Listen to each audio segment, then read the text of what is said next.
เจ้าเจ้าทางดังใส่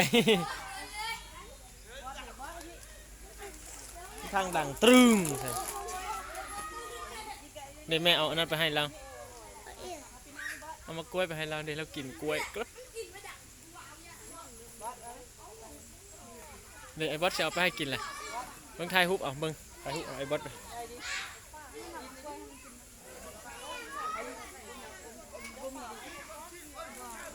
นี่ดิเอาไอ้บอสเต้นคุณน่ะ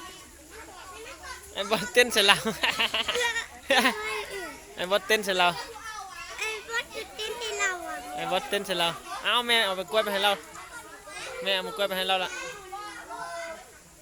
กินกล้วยเลยเนี่ยจะไปไกลหลายจะน้อยช้างมาทางนั้นไหน